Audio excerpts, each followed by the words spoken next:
Oke guys, baik lagi sama gue ya karena datang gak bisa bohong ya. Oke, hari ini tuh Sabtu 11 November 2023 ya. Jumat kemarin IHSG dalam posisi ya naik ya, tipis ya. Dan ini pertama kalinya dalam 8 atau 9 bulan terakhir gitu ya, gue lupa IHSG bertahan di angka 7.000 dalam 2 hari berturut-turut ya. Oke, tinggal tunggu kabar positif dari US tanggal 14 bulan depan Desember.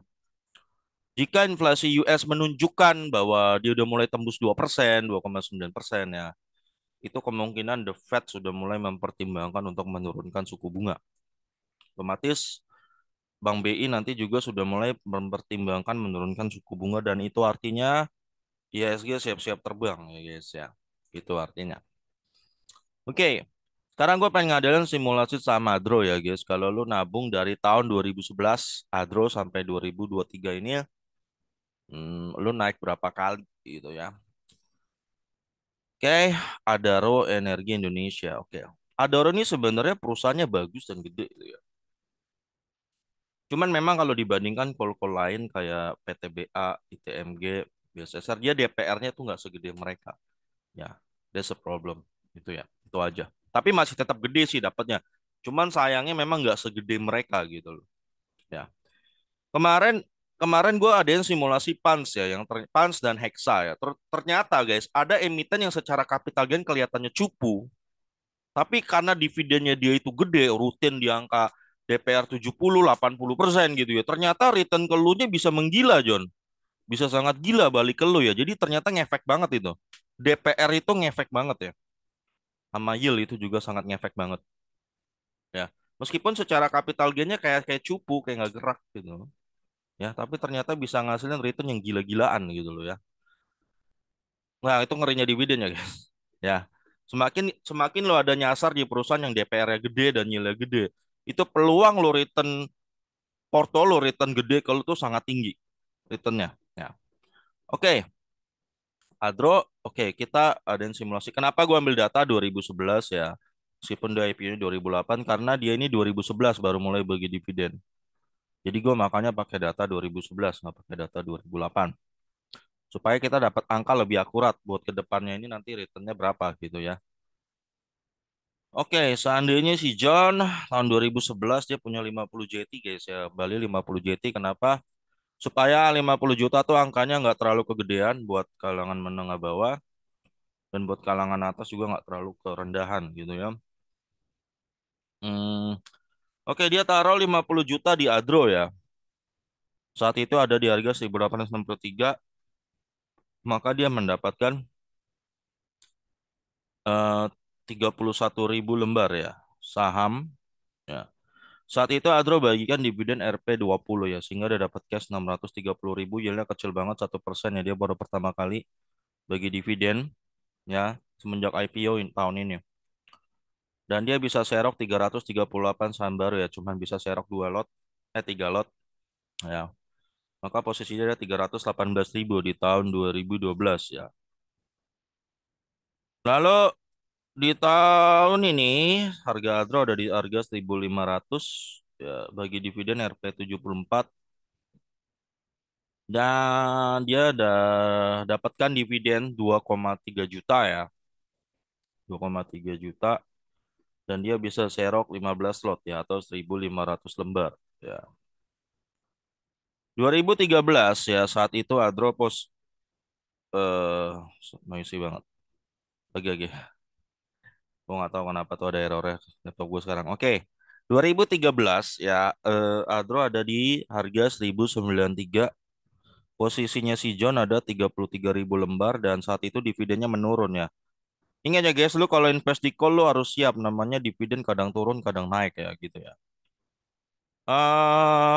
IRP 34 dan dividennya dia dapat cash 1,1 juta ya dengan yield 3%-an hingga dia bisa serok 10 lot atau 1.000 lembar saham Adro yang baru. Di 2014 ya, Adro jebol harganya ke 900 ya. Posisi si John 34.000 lembar dan Dividennya lumayan kecil Adro ya, Rp27, dan dia hanya dapat cash 928.000. Ya, sehingga dia bisa serok 9 lot atau 936 lembar. 2015 Adro di harga 497 ya, parah banget ngedrop ya kinerja itu. Posisi John ada di 35.000 lembar ya. Dividennya membaik sedikit Rp33 ya, dan si John dapat cash 1,1 JT. Ya, 1,1 JT. Lalu dia bisa serok 23 lot ya.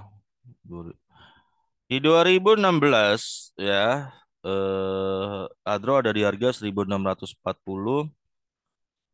Dividen posisi John 37.000 lembar, dan dividen Rp31 ya. Dia dapat 1,1 juta lagi, dan dia bisa serok 7 lot.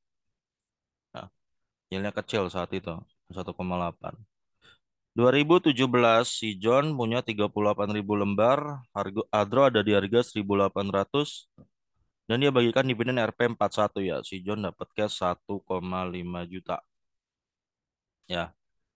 Dan dia bisa serok 8 lot di sini ya, 8 lot sama Adro yang baru ya. 2018 ya, dia bagi Hadro ada di harga 1.200.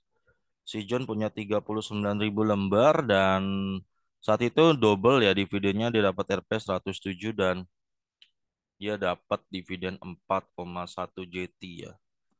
4,1 JT di yield 8,79%. Dia bisa serok sekitar 34 lot ya.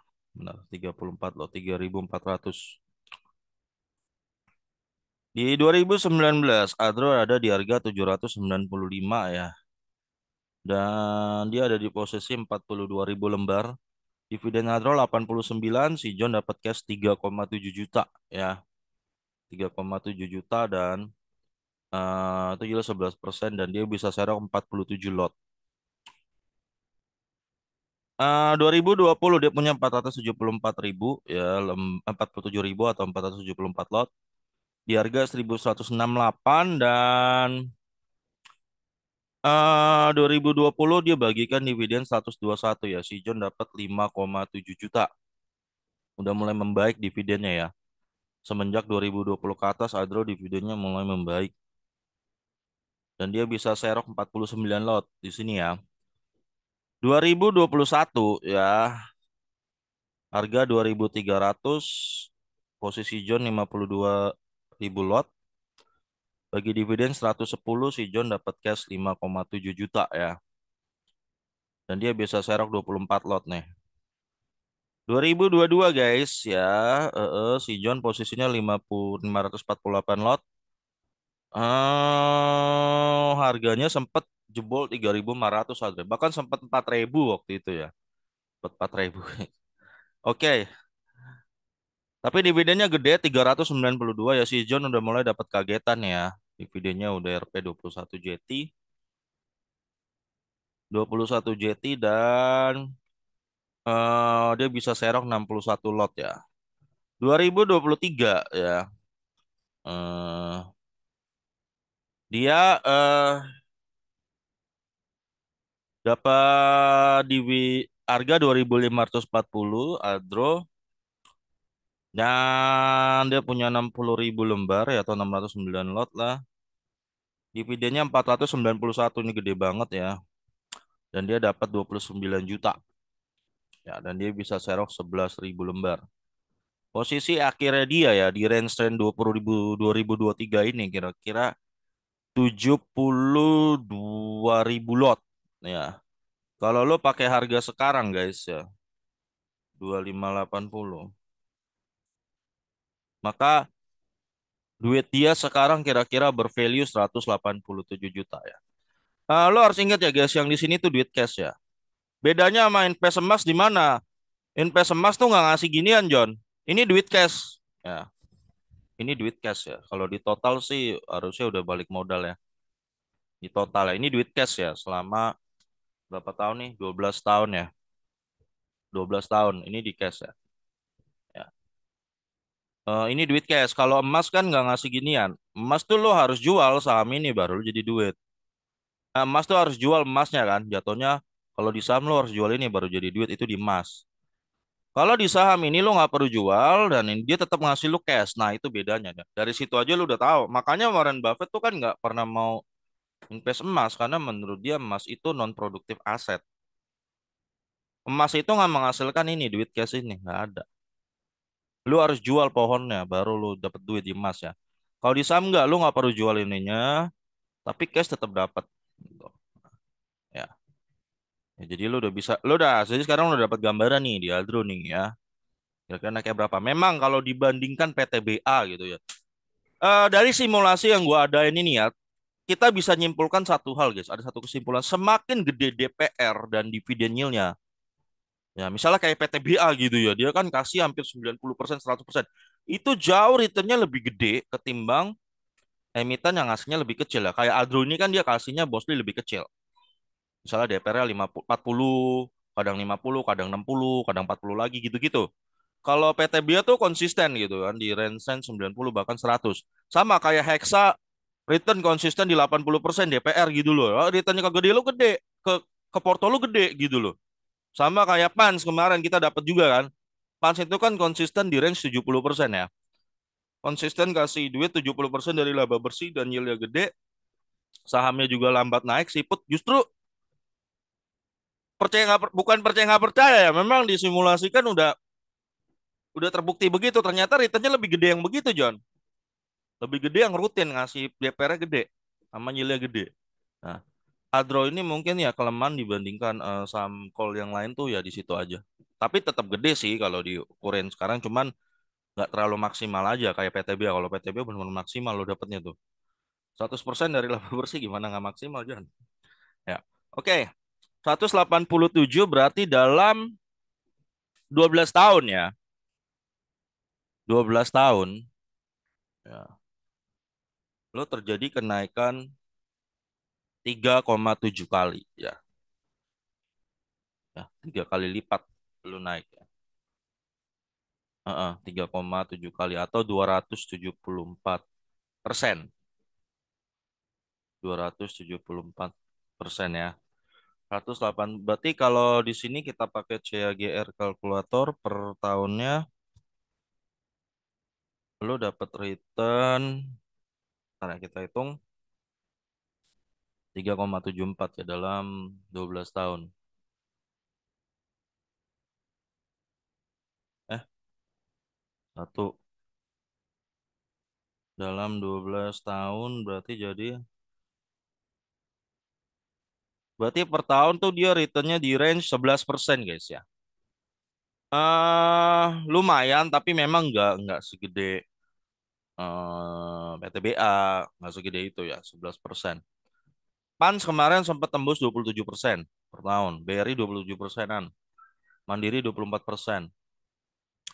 Hexa malah bisa 31% per tahun ya kalau lu the range-nya 20-an tahun gitu ya. Um, BNI 2 BNI gue lupa lagi. Hmm, terus ya gue agak lupa lah ya. 11% sih lumayan ya. Tapi masih gedean ITMG. Tahu masih gedean ITMG. Ya. Ya, lumayan guys kalau menurut gua untuk di Adro ya. Returnnya segini. Kalau lo lanjutin ke tadi kan ini kan 12 tahun ya, 8 tahun kemudian ya. 8 tahun kemudian kan lo ada di angka 187 ya, bentar-bentar. Tadi berapa? 11,6% ya. CAGR reverse. Kalau lo lanjutkan dengan rate segini di 8 tahun kemudian naik jadi berapa? Kita lihat ya. 180. Rate-nya tadi berapa? 11,61 ya, 11,6 lah ya. Dalam 8 tahun ke depan, jadi biar genap 20 tahun ya, kira-kira duit lo akan berubah menjadi 433 juta. Ya, 433 juta ya dalam 20 tahun ya. Iya, memang nggak segede PTBA. Ya, Bro. Nggak segede PTBA. Ya. Jadi memang ternyata guys, dividen mempengaruhi ya guys. Dividen itu DPR dan yield itu mempengaruhi. Semakin lu invest di tempat yang DPR dan yieldnya gede, yang konsisten ya, semakin datanya menunjukkan itu lu akan semakin returnnya makin gede ya. Jadi kalau kalau bisa dibilang misalnya lu punya porto ya, coba misal 50% bank gitu kan. Kalau bank kan keistimewaannya capital gainnya makin gede, dividen makin gede ya.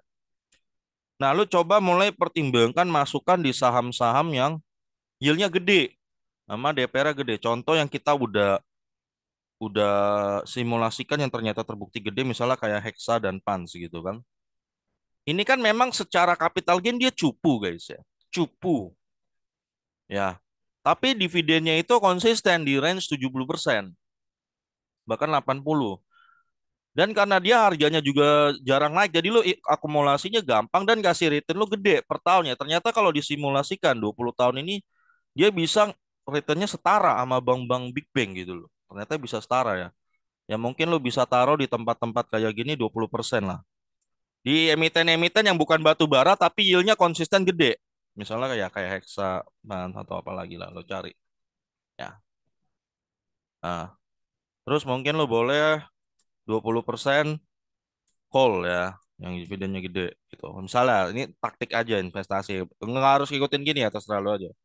10% sisanya mungkin lo bolehlah sektor-sektor lain yang kayak lo mau masuk consumer goods ya kayak Sido, apa farmasi kayak Sido, atau lo mau punya saham kayak AMRT ya, atau mau saham kayak apa ya kayak gitu-gitu lah, atau sawit gitu kan, terserah.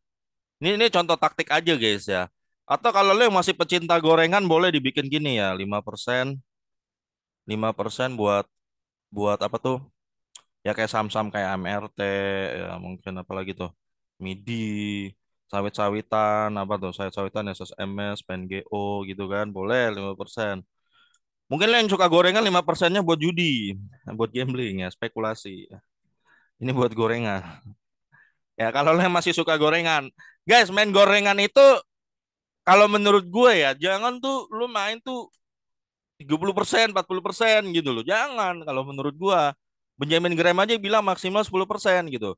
Main tuh ya kecil-kecil aja gitu loh. Namanya kalau menang ya udah lumayan gitu loh. Tapi kalau sekali kalah lu nggak nangis karena 95%-nya lu taruh di saham jelas gitu loh. Ya nggak? Ini kan namanya skill ilmu ya. Diajarin orang, ada guru saham kayak Benjamin Graham ngajarin paling mentok main spekulasi ya 10% aja paling mentok gitu loh. Ya supaya lu kalau kalah nggak kena mental. Kocak kan ya orang kan kalau udah kalah. Oke, kocaknya gini loh. Sekali dua kali dia ratusan persen kan em, merasa udah apa? Udah tahu segalanya gitu kan, merasa udah sangat pinter gitu kan. Ketika dia suatu hari kena di saham gorengan, ini kisah nyata loh ya. Waktu itu ada dia posting di FB, dia tuh cuan 1000% lebih di ADMR. ADMR ya, dia cuan 1000% lebih. Tapi dia cerita, dia kocak 1000% yang cuannya itu dia habis dia masukin gue lupa di saham apa tapi nyesam itu nyangsang di gocap pokoknya lah ya, jadi kocak dia cuan 1000% dari ADMR kan cuan. Nah ya nggak, dia kan cuan 1000%an nih dari ADMR. Kan merasa kan sangat sangat merasa sudah master nih bisa cuan 1000% ya nggak master. Dia coba lagi dong pasti kan dia kan penasaran cari gorengan lagi dong pasti ya, pasti supaya berharapan next 1000% lagi supaya cepat jadi milioner kali ya, cepat jadi milioner dia pasti taruh. Ternyata harapan nggak sesuai realita. Dia bilang katanya cuannya semuanya habis dah di sama apa gue lupa, pokoknya nyangsang ke gocap udah. Jadi cuan dia dari ADMR ini habis. Nah ketika udah kena mental shock yang cukup gede gini guys, mental shock yang kayak gini lo kena di gocap gitu kan, nanti mulai dah tuh teriak marah-marah, marah-marah bilang BEI apa kok bisa saham-saham gini diloloskan sama sama OJK, BEI lah dioloskan kan, nanti mulai bilang saham itu judi terus apa padahal kan nggak ada yang nyuri main gorengan sebenarnya kan, nggak ada kan, nggak ada ya pokoknya gitulah. Nah ini kocak ya guys, sebenarnya ini pattern yang terjadi berulang-ulang. Nah ini aja guys kalau gue boleh sedikit contoh Porto ya, ternyata ada ngaruh nih saham yang Dividen yang kelihatan capital gain cupu tapi dividennya gede ini ternyata bisa ngasih lo return yang sangat gede banget ke portfolio ya. Kayak begini. Oke guys, sampai ketemu lagi. Ini gue mau cari lagi nih yang kayak model gini apa. Gue lagi bikin Demas ya. Kemungkinan Demas bisa ya. Kemungkinannya. Tapi gue nggak tahu juga ya. Tapi yang so far yang gue tahu udah terbukti di simulasi ini ya. Nanti gue mau cari lagi yang model begini. Apaan sih yang gede gitu ya. Yang sahamnya geraknya agak lambat ya. Karena dia saham ini Hexa dan Pas ini yieldnya tuh di atas BJBR BJTM guys. Itu masalahnya. Yieldnya tuh di atas BJBR dan BJTM. Nah itu. Oke guys, sampai ketemu lagi di video berikutnya karena datang gak bisa bohong.